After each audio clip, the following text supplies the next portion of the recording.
I'm very excited to share with you our latest buy-to-let project.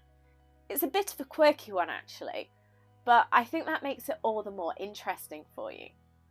So let me show you and tell you what we're going to be doing. And from there, you can decide what you think and whether you might be able to do something similar. The buy-to-let we're going to be converting is actually our own home, which is quite exciting really because it means we're moving house. But we decided that rather than sell the home that we have been living in for the last couple of years, we're actually going to convert this to a buy-to-let. So what's been involved in that process? Well, obviously the first thing we've done is we've found somewhere that we want to move to as a growing family, as our little people are not getting any smaller. But this is a great house in a great location and we didn't really want to let it go. Now, over the years that we've been here, we've done a little bit of work on the property and we've updated, upgraded some of the different things. However, now that we're converting it to a buy-to-let, there have been a few things that we've needed to do. Now, you might think, well, what are they? Well, let's go back to what do you need to do as a landlord? And it's back to the things like we've had to do our EPC, which we have got booked in to get sorted. We've got to do our EICR work and check, well, what have we got to do? Is there any works? What do we need to make sure so we're up to our electrical standards? We've also got to get our plumbing checked and get our gas safe certificate in place to make sure that the property is safe for tenants. Now, as a house that has been lived in for the last couple of years, we're just in the process of making it look a little bit prettier. So what I'll do is as we work through the project and we get it all converted, I'll show you what's been happening during the conversion and the tidy up of the property, and also when we finished it and it's ready to get rented. It's a gorgeous property and I know you'll love it as much as I do, and it's going to be a great addition to our portfolio. Now, some of the key things that we have had to consider as we've been doing this conversion have been, well, how much is the property worth and is it worth moving it as a buy-to-let? Because if the property value gets too high, then you may have too much money trapped in that project. Now, for us on this one, it's fit really nicely with some uplift in the property value, as well as the deposit we originally put down on the house that we are converting. But you've got to remember, because we are not going to be selling this property, we have had to get a whole new deposit pulled together for our new house. So that's just something to remember if you are thinking of going down this route, because you might think, we want a new house, but you've got to have that all important deposit for that house that you're going to be moving into. It does mean we're going to have some lovely equity in this property.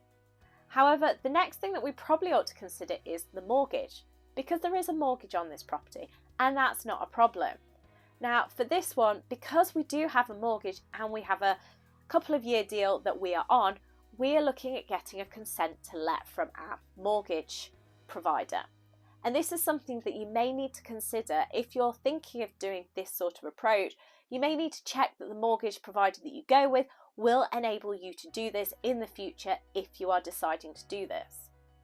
So the consent to let, it might cost you something. They may add an extra little bit of interest onto it, but it does mean we don't need to refinance for the next couple of years, which is great to just keep things a little straighter for now. When we do refinance, we will be looking at putting it on a buy-to-let mortgage like the rest of our portfolio at this point in time. One of the main reasons we decided to go down that route is because we didn't want to pay those early repayment charges at this point in time when we don't need to. It doesn't make sense for the numbers that we've done on this project.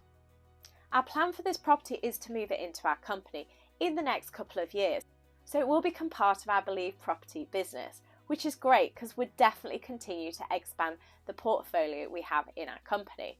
And because we've owned this property and lived in this property, we will be able to get the benefits of the principal private residence relief and reduce our capital gains tax bill if we have any to pay when we do eventually move it over to the company. Check out the video on principal private residence relief and how to go about doing this, because there's some great information out there on options for you to consider if this is what you're going to plan to do. Check out the refurb video, which will be coming very soon.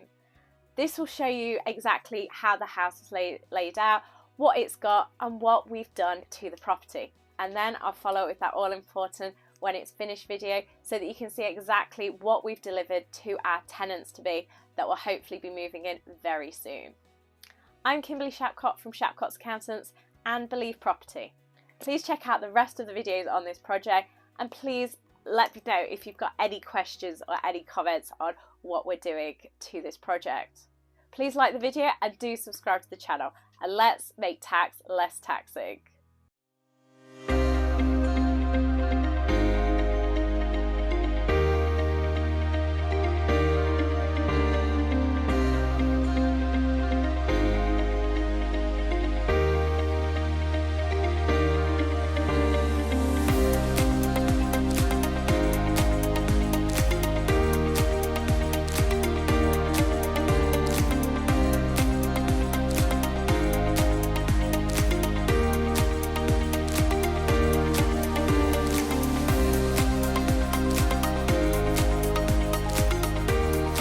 Let's make tax less taxing.